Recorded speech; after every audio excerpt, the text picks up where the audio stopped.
شروع میں جو بات ہوئی تھی نا کہ وہ کچھ لوگوں نے اس کی ٹرولنگ کی تھی، تو تھوڑے دن کے لیے تو بہت سے لوگ جاتے ہیں. ہم اس چیز کے عینی شاہد ہیں کہ وہ کچھ عرصے کے لیے بہت شدید اصرار پہ تھوڑے عرصے کے لیے کچھ دن کے لیے اس کو کہا گیا تھا کہ آپ منظر سے ہٹ جائیں. اور ابھی یہ 1.5-2 گھنٹے پہلے ایک ڈپلومیٹ جو ہے ویسٹرن ڈپلومیٹ، وہ بھی مجھے یہی بتا رہے تھے. تو میں نے اس کو کہا کہ ہاں آپ صحیح کہتے ہیں، ہمارے ساتھ اس کی بات ہوئی تھی، وہ پاکستان سے نہیں جانا چاہ رہا تھا، لیکن پھر اس کو کہا گیا کہ حکمت کا مظاہرہ کرو، تھوڑے دن کے لیے چلے جاؤ. تو یہاں پہ بڑی بات ہوئی ہے جی، میں زیادہ لمبی بات نہیں کروں گا. ادھر ایک حکمت عملی بنانے کی بات ہوئی ہے، اسٹریٹجی کیسے بنائی جائے کہ ارشد شریف کو انصاف کیسے دیا جائے. یہاں پہ عمران ریاض صاحب جو ہے انہوں نے بالکل صحیح کہا کہ سیاستدان جو ہے وہ تو اس قابل نہیں ہے کہ وہ صحافیوں کی زندگی کے لیے خطرات بنے، لیکن وہ کبھی کبھی سہولت کار بن جاتے ہیں. تو سیاستدان جو ہے اس میں واقعی جرت تو نہیں ہوتی، لیکن وہ اپنی کمزوری اور بزدلی کی وجہ سے سہولت کار ضرور بن جاتا ہے. تو اس کو سہولت کار نہیں بننا چاہیے.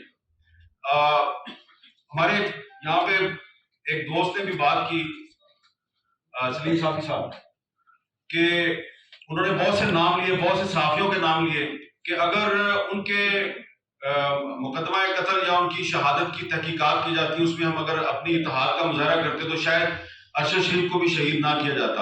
اس حوالے سے بھی میں آپ کو ایک چیز بتانا چاہتا ہوں.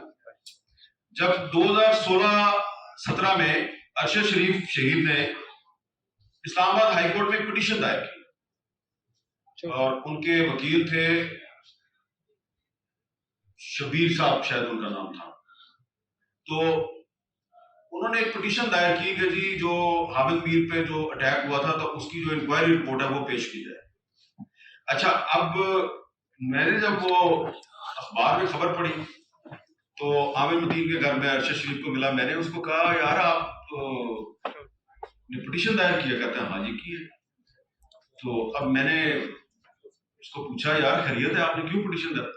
اس نے کہا جی کسی بھی کمیشن کا پتہ ہی نہیں چلتا، رپورٹ ہی نہیں آتی، تو کم از کم ایک یہ کمیشن ہے، اس پہ سپریم کورٹ کا چیف جسٹس جو ہے وہ اس کو ہیڈ کر رہا تھا، اس کی سربراہی کر رہا تھا اس کمیشن کی، تو یہ رپورٹ تو آنی چاہیے نا.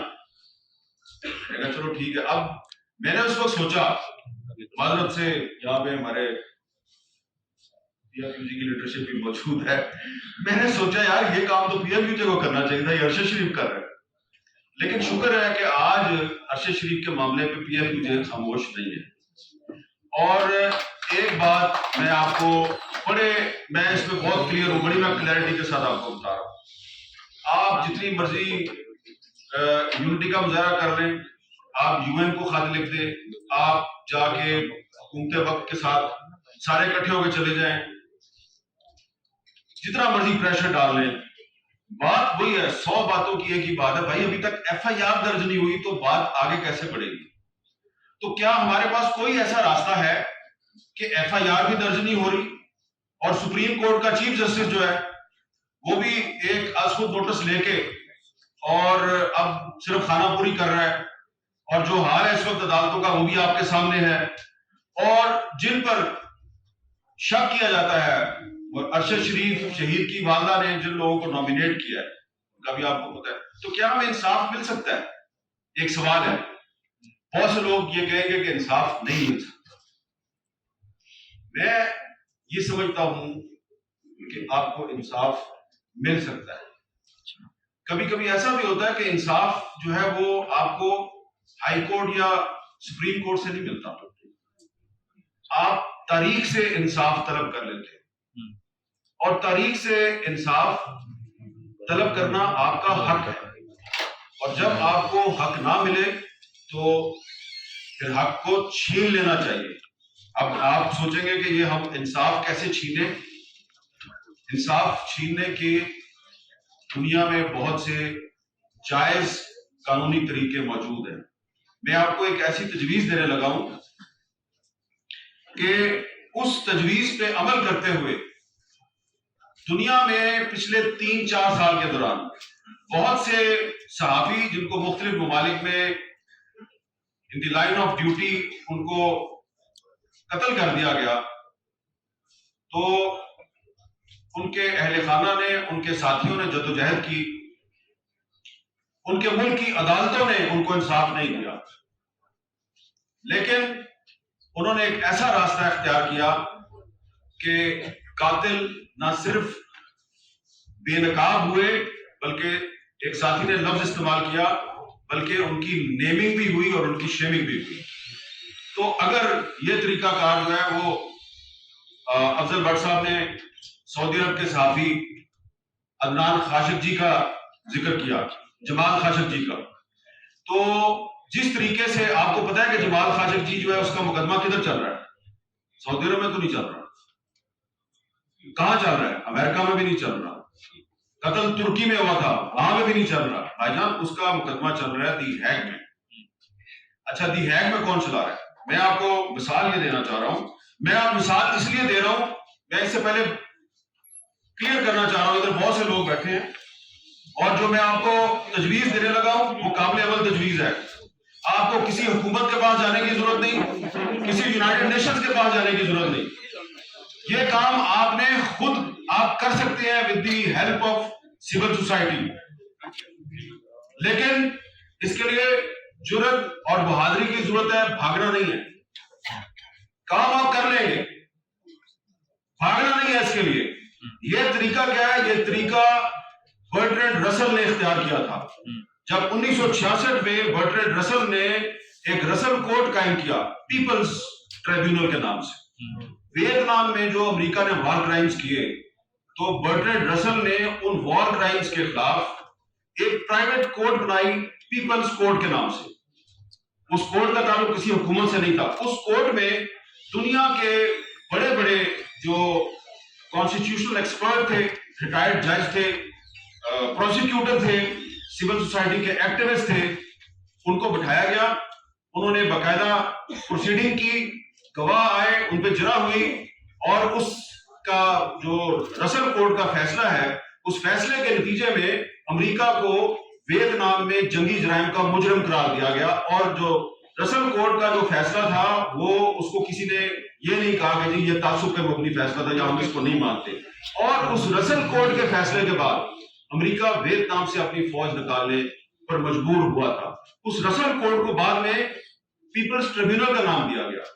اور پچھلے سال دی ہیگ میں عدنان خاشق جی، ایک سری لنکن جرنلسٹ اور ایک کولمبیا کے جرنلسٹ، ان تین صحافیوں کی جو کیس تھا اس پہ ایک پیپلز ٹریبیونل بنایا گیا، اس کی پروسیڈنگ شروع ہوئی، پھر وہ جو ٹریبیونل تھا وہ ان تینوں ملکوں میں گیا اور اس نے اس ٹریبیونل کو سعودی عرب میں نہیں جانے دیا گیا، لیکن عدنان خاشق جی کی جو وائف ہیں، جمال خاشق جی کی جو وائف ہیں، انہوں نے اس ٹریبیونل کے سامنے آ کے اپنی سٹیٹمنٹ دی۔ تو اس میں یہ نہیں ہوتا کہ آپ اپنا جو ذاتی موقف ہے اس کو آپ فیصلہ بنا کے اناؤنس کرتے ہیں، ایسا بالکل نہیں ہوتا۔ جس طرح کے ایک کورٹ کا ایک پورا پروسیجر ہوتا ہے، اس پروسیجر کے مطابق چلتا ہے سارا کام۔ اس میں جو ججز ہوتے ہیں، اس پیپلز ٹریبیونل کے جو ججز ہوتے ہیں، وہ یا تو سپریم کورٹ کے ریٹائرڈ ججز ہوتے ہیں یا بہت اچھی انٹیگریٹی اور ساتھ والے پروسیکیوٹرز ہوتے ہیں، تو ان کی تو پاکستان میں کمی نہیں ہے۔ تو اب آپ نے کرنا کیا ہے؟ آپ کو اگر سپریم کورٹ آف پاکستان سے انصاف نہیں مل رہا، ہائی کورٹ سے انصاف نہیں مل رہا، اور ارشد شریف شہید کی فیملی جو ہے اس کو لوئر کورٹ میں جا کے تاریخ پہ تاریخ میں ان کو وہاں پہ پیش ہونا پڑتا ہے، اور سب کو پتا ہے کہ وہاں سے تو انصاف نہیں ملے گا۔ تو ہم نے اور آپ نے کرنا کیا ہے؟ بڑا سمپل ہے۔ آپ نے Pakistan federal union of journalist نے اور دیگر جو اسٹیک ہولڈرز ہیں، آپ نے supreme court bar association, Pakistan bar council, human rights commission of Pakistan, reporters without border, committee to protect journalist اور فری پریس ان لمیٹڈ، ان سب کے ساتھ مل کے ایک میٹنگ کریں۔ یہ اس لیے میں نے نام لیا ہے کہ جو دی ہیگ میں جو پیپلز ٹریبیونل بنایا گیا ہے، جو دنیا کے مشہور صحافیوں کے قتل کے مقدمات کی سماعت کر رہا ہے، اس پیپلز ٹریبیونل کو بنانے میں R S F, reporters without borders, C P J اور فری پریس ان لمیٹڈ، ان تین تنظیموں نے ان کو اکٹھا کیا۔ اور ان تین تنظیموں کے ساتھ اگر آپ کا رابطہ نہیں ہے تو میں آپ کا رابطہ کروا دیتا ہوں۔ میں خود پچھلے سال دی ہیگ میں مجھے بھی بلایا گیا تھا، میں بھی وہاں پہ گیا تھا اور میں نے بھی وہاں پہ بات کی۔ تو یہ کوئی مشکل کام نہیں ہے۔ نے پیپلز ٹریبیونل بنانا ہے، آپ کے پاس بہت بڑے بڑے لائرز ہیں، آپ کے پاس بہت بڑے بڑے ججز ہیں، لیکن اس میں ہوگا کیا کہ اس کو بالکل اسی طریقے سے چلانا ہے جیسے کہ ایک پراپر کورٹ چلتی ہے، اور اس میں آپ اپنا جو پرائم سسپیکٹ ہے، ملزم، جس کا آپ سب کو پتا ہے ملزم کون ہے، وہ مالک صاحب نے ایک ملزم کا نام لیا ہے، ٹھیک ہے وہ بھی ہوگا، اس کا نام ایف سے شروع ہوتا ہے، میرا خیال ہے ملزم کا نام تو بی سے شروع ہوتا ہے، تو ٹھیک ہے دونوں کو ہم ملزم سمجھ لیتے ہیں، تو جتنے بھی ملزمان ہیں ان ملزمان کو باقاعدہ ہم سمن بھیجیں گے، پیپلز ٹریبیونل کی طرف سے ان کو خط لکھا جائے گا کہ اتنے فلاں دن اتنے بجے فلاں جگہ پہ ہماری سماعت ہوگی، ہماری پروسیڈنگ ہوگی، آپ آئیں اور اپنا موقف دیں، اگر وہ نہیں آتے تو اپنا وکیل بھیج دیں، اگر وکیل نہیں آتا اس کا مطلب ہے گلٹی۔ تو جس طرح جو رسل کورٹ کا فیصلہ تھا، جو پیپلز ٹریبیونل تھا، اس کے فیصلے کی بنیاد پہ امریکہ جیسی ایک سپر پاور ویتنام سے اپنی فوج نکالنے پہ مجبور ہوئی تھی، تو میں سمجھتا ہوں کہ اگر آپ پاکستان میں پیپلز ٹریبیونل بنا دیں اور ارشد شریف شہید کا جو کیس ہے اس کو پراپر طریقے سے وہاں پہ آپ چلائیں، تو اس کے بعد نہ صرف ارشد شریف کو انصاف ملے گا بلکہ اس کے بعد سلیم شہزاد کو بھی انصاف ملے گا، موسیٰ خان خیل کو بھی انصاف ملے گا، اور حیات اللہ خان سمیت ان 160 میڈیا ورکرز کو بھی انصاف ملے گا کہ جن کو آج تک انصاف نہیں ملا، جس کا ذکر افضل بٹ صاحب یہاں بار بار کر رہے تھے۔ تو یہ کوئی مشکل کام نہیں ہے، اس کے لیے کسی حکومت کے پاس جانے کی ضرورت نہیں ہے، کسی یونائیٹڈ نیشنز کے پاس جانے کی ضرورت نہیں ہے، یہ کام آپ کر سکتے ہیں، ہم حاضر ہیں آپ کا یہ کام کرنے کے لیے، لیکن اس کے لیے آپ کو صرف تھوڑی سی جرأت اور تھوڑی سی بہادری کی ضرورت ہے۔ بہت بہت شکریہ۔